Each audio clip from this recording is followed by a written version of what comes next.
Country studio کے ناظرین السلام علیکم. میں ایوب بات کر رہا ہوں.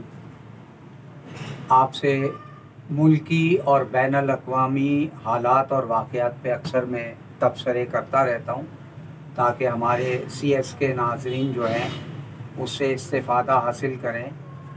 اس وقت سب سے اہم پوری دنیا میں جو موضوع زیر بحث ہے وہ ہے افغانستان کی عظیم فتح. اور اس عظیم فتح کا کیریئر میں ہمارے پاکستان کے نئے وزیر اعظم مسٹر عمران خان کو دوں گا. ان کی مضبوط اور طاقتور خارجہ پالیسی نے ان کو امریکہ کو مجبور کر دیا افغانستان سے نکلنے کے لیے. اور سب سے بڑا ہمارے پرائم منسٹر کا عظیم کارنامہ جو تاریخ میں سنہرے حروف سے لکھا جائے گا، امریکی سی آئی اے کے ڈائریکٹر کو اسلام آباد آمد پہ وہیں سے بھگایا اور یہ کہا کہ وزیر اعظم سے بات کرنی ہے، جو بائیڈن یونائٹڈ اسٹیٹ کا پریزیڈنٹ کرے گا. یہ پاکستان کی تاریخ کا سب سے عظیم لمحہ ہے اور اسی عظیم لمحے میں افغانستان کے مستقبل کا فیصلہ ہو گیا. امریکی صدر یہ سمجھتا تھا کہ ہم پاکستان کو دباؤ ڈال کے فوجی اڈے یہاں پر بنائیں گے اور یہاں سے افغانستان کی سرزمین پر اٹیک کر کے ان کو دباؤ میں لے لیں گے. ہمارے وزیر اعظم کی بہترین حکمت عملی اور سمجھ بوجھ نے آج ثابت کر دیا کہ وہ ایک ملک کے عظیم لیڈر ہیں اور انہوں نے امریکہ کو ریورس گیئر لگانے پہ مجبور کر دیا. امریکہ کے پاس کوئی آپشن نہیں تھا، اس کو آس پاس کہیں سے فوجی اڈے نہیں ملے. ایک ہمارا ملک ہی تھا جہاں سے وہ اڈے لے کے ان پہ اٹیک کرتا اور وہاں پر اپنی بدماشی اور غنڈہ گردی کرتا.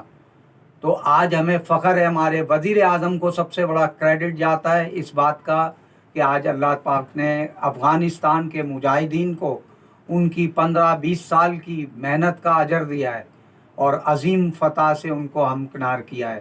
اب نئی افغان حکومت جو آئی ہے اس میں ان کی اپنی خون ریز جنگ اور عظیم قربانیاں شامل ہیں، اس میں کوئی شک و شبہ نہیں.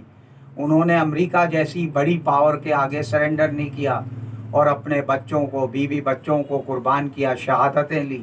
آج اللہ نے ان کو دنیا کی عظیم فتح حاصل کرنے کا موقع ملا. مجھے بالکل ایسے ہی خوشی محسوس ہو رہی ہے جیسے ہماری جنگ بدر میں عظیم کامیابی ہوئی.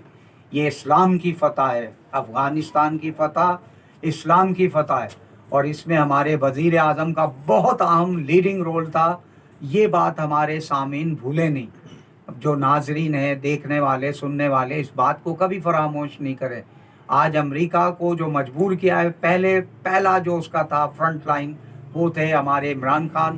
فوجی اڈے دینے سے انکار کیا، امریکہ کے پاس کوئی آپشن نہیں رہا، پریشان ہو گئے، وڈرا کر لی فوجیں. آج افغانستان کی عظیم سپاہیوں نے اس کو اب فتح کر لیا تیزی سے اور جنگ جیت گئے. اب ہم سب کو اس وقت پوری دنیا میں یہی موضوع زیر بحث ہے.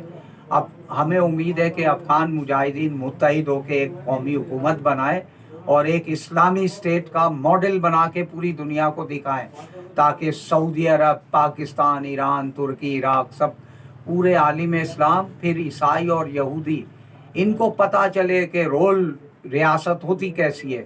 بالکل وہ ریاست بنائیں گے طالبان، مجھے پورا یقین ہے. جیسے میرے خلیفہ حضرت عمر بن خطاب رضی اللہ تعالیٰ انہوں نے اپنے دور میں ریاست بنائی، 3 بر اعظموں پہ حکومت کر کے دکھائی کہ لوگ زکوٰۃ مانگنے والا نہیں مل رہا، صحابہ پریشان ہیں. آپ کو فرماتے امیر المومنین ہم زکوٰۃ کس کو دیں، وہاں اللہ سے ڈر لگتا ہے، نیچے زکوٰۃ لینے والا کوئی نہیں. آپ نے کہا قوم کے خزانے میں جمع کرو. یہ وہ امن و امان اور خوشحالی اور عدل و انصاف قائم کیا، اسلام رول میپ بنایا. ہماری حکومت اس وقت بہت کمزور ہے. پاکستان کی عمران خان سے میں نے ہمیشہ ریکویسٹ کی ہے، پاکستان کا یہ پارلیمانی نظام یہ کچرے کا ڈبہ ہے، اس کو اٹھا کے پھینکیں اور یہاں ایک صدارتی نظام نافذ کریں جیسے امریکہ، روس، چائنا، ترکی، فرانس، جرمنی. ان لوگوں میں یہ پارلیمانی نظام صرف تباہی کا راستہ ہے. صدارتی نظام لائیں اور اسلامی اسٹیٹ قائم کر کے دکھائیں اور پاکستان اور سعودی عرب کو ایک مثال ملے گی. افغان حکومت اسلامی حکومت قائم کر کے دکھائے گی.